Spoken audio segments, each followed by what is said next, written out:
आज सत्यपाल मलिक का निधन हो गया, किस तरीके से क्या कहना चाहिए? नहीं, बहुत अफसोस है उनका, सत्यपाल मलिक जी का। वो गवर्नर भी रहे हैं और उनके जाने से दुख हुआ है। मैं उनके जो परिवार वाले हैं, मिलने जुलने वाले हैं, जो उनको दुख हुआ है, ईश्वर से प्रार्थना करूंगा कि उनके उस दुख को दूर करें। सर आज SYL को लेकर भी मीटिंग होनी है। कल हो गया था जब प्रश्न, कल मैंने जवाब दे दिया था विस्तार से। राम रहीम को भी आज 40 दिन की पैरोल मिली, किस तरीके से देख रहे हैं?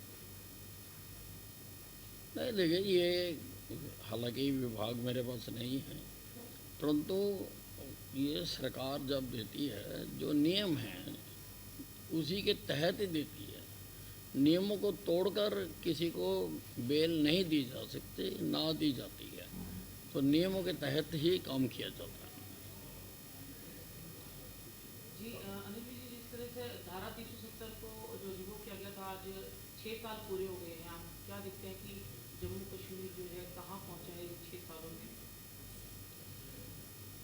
देखिए, धारा 370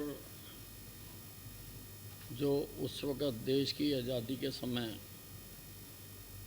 लगाई गई, वो बिल्कुल गलत लगाई गई, क्योंकि जितने भी लगभग 550 के करीब रियासतें थी, सबको चॉइस दी गई थी कि वो किस में विलय होना चाहते हैं। और जिस विलय पत्र के ऊपर बाकी 550 रियासतों ने हस्ताक्षर किए, उसी विलय पत्र के ऊपर जम्मू कश्मीर के जो महाराजा थे हरि सिंह, उन्होंने हस्ताक्षर किए। किसी विलय पत्र में कोई अंतर नहीं है, लेकिन कांग्रेस ने निहित कारणों के से कश्मीर को विशेष दर्जा दिया, जबकि किसी और प्रदेश को नहीं दिया गया। और वहाँ पर धारा 370 लगाई गई, उनका संविधान, विधान, झंडा अलग बनाया गया। और हमारी पार्टी के श्यामा प्रसाद मुखर्जी ने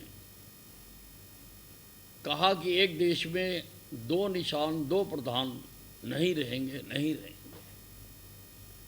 और उनका बलिदान भी हुआ इसी में,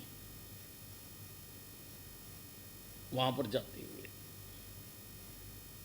कांग्रेस की सरकारों ने कभी इस ओर ध्यान नहीं दिया। और उग्रवाद भी धारा 370 की ही पैदावार है। न जाने कितने मासूम लोग और कितने सैनिक वहाँ पर शहीद हुए इस धारा 370 की वजह से। हमारी सरकार ने आने के बाद प्रधानमंत्री नरेंद्र मोदी जी ने एक बहुत ही बोल्ड स्टैंड लेते हुए कश्मीर से धारा 370 को ख़त्म किया है। आज कश्मीर का विकास हो रहा है। आज कश्मीर में हिंदुस्तान की जितनी योजनाएं थी, जो कि कश्मीर में लागू नहीं होती थी, जो हम यहाँ बाकी हिंदुस्तान के लोगों को फ़ायदे की योजनाएं बनाते थे, कश्मीर के लोगों को नहीं मिलती थी वो, क्योंकि वो अलग देश, एक देश होते हुए भी वो अलग था। आज वहाँ के लोगों को भी वो सारी सुविधाओं का लाभ मिल रहा है और बहुत तेज़ी से वहाँ पर विकास हो रहा है। उग्रवाद भी लगभग 80-85% वहाँ पर ख़त्म हो गया है। और उसका अंदाज़ा इस बात से भी लगाया जा सकता है कि G20 की जब हिंदुस्तान में कॉन्फ्रेंस हुई थी, उसकी एक मीटिंग कश्मीर में भी हुई, जो कि बहुत बड़ी उपलब्धि है कि सारे देशों के राष्ट्र कश्मीर में जाकर मीटिंग कर सके। तो बड़ी आज, क्योंकि उसकी आज वर्षगांठ है धारा 370 खत्म करने की, मैं अपनी तरफ से, अपनी सरकार की तरफ से प्रधानमंत्री नरेंद्र मोदी जी का कोटि कोटि आभार प्रकट करता हूं कि उन्होंने इस कश्मीर को हिंदुस्तान में मिलाने का काम किया। सर, प्रियंका गांधी वाड्रा जो है वो कह रही है कि कोई भी जज जो है वो इस चीज को डिसाइड नहीं कर सकते कि कौन सच्चा भारतीय है। देखिए, अब सुप्रीम कोर्ट ने टिप्पणी की है और सुप्रीम कोर्ट की टिप्पणी को तो माना ही जाता है। उन्होंने प्रश्न चिन्ह लगाया है राहुल गांधी के ऊपर और तथ्यों के सहित लगाया है। राहुल गांधी जी के वकील अभिषेक मनु सिंघवी ने उनकी पक्ष से वहाँ पर सारी बातें रखी हैं, लेकिन कोर्ट उससे सहमत नहीं हुआ है। राहुल गांधी जी का जो व्यवहार है, सारा दिन देश को कोसना, देश की बदनामी करना, कभी चाइना में कब्जे को लेकर जो कभी हुआ नहीं, कभी पाकिस्तान को लेकर, कभी जो सर्जिकल स्ट्राइक हुई उसको लेकर, एक भी कांग्रेसी नहीं, एक भी कांग्रेस के नेता नहीं जो हमारे सैनिकों ने कभी जो सर्जिकल स्ट्राइक हुई उसको लेकर, एक भी कांग्रेसी नहीं, एक भी कांग्रेस के नेता नहीं जो हमारे सैनिकों ने पाकिस्तान में कीर्तिमान स्थापित किया,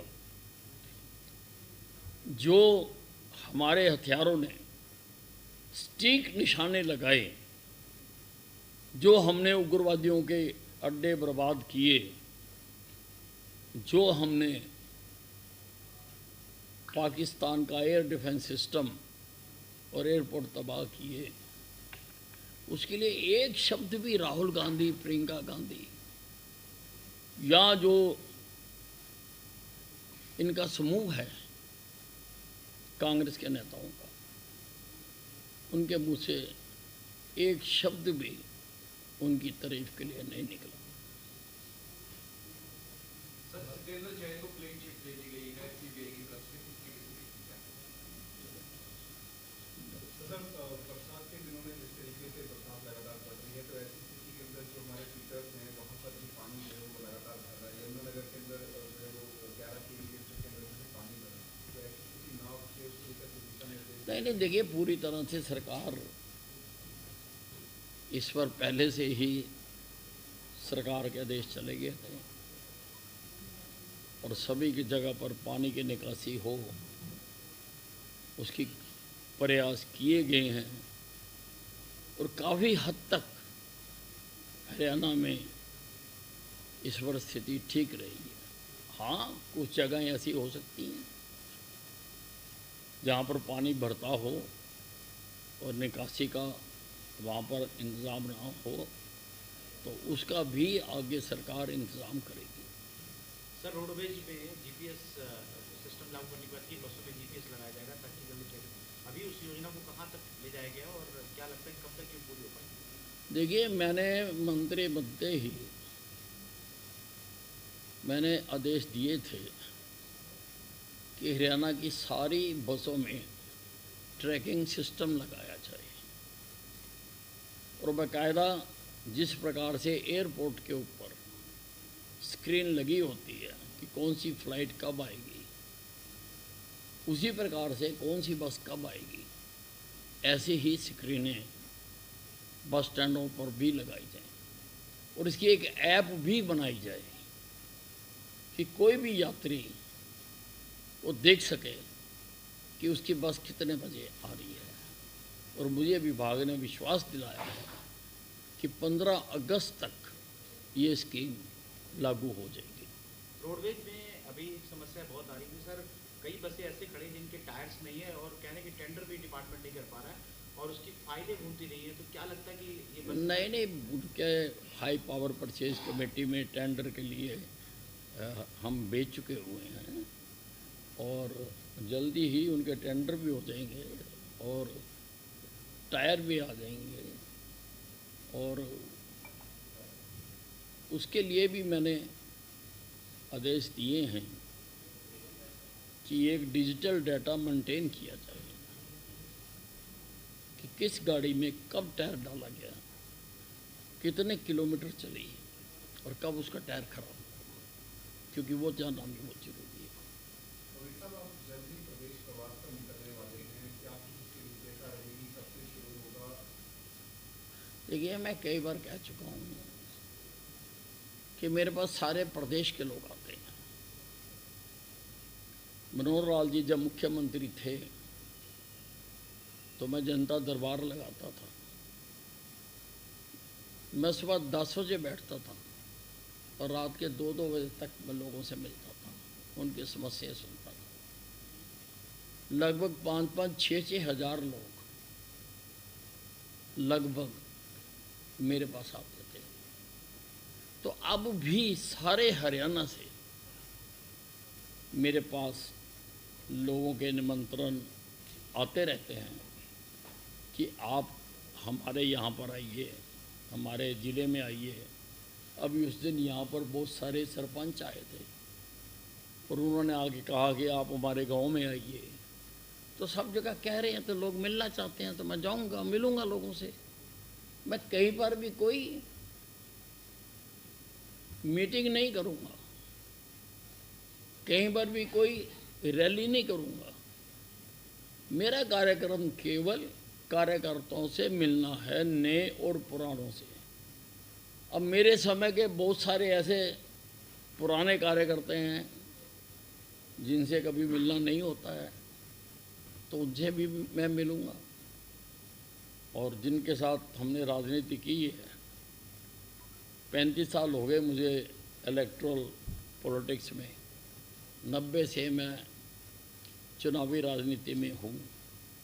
बहुत सारे पुराने लोग हैं और हो सकता है उसमें से कुछ शिथिल होकर बैठ भी गए हों, तो मैं कोशिश करूँगा कि वो भी सब सक्रिय हों ताकि भारतीय जनता पार्टी को प्रदेश में बहुत मजबूत किया जा सके।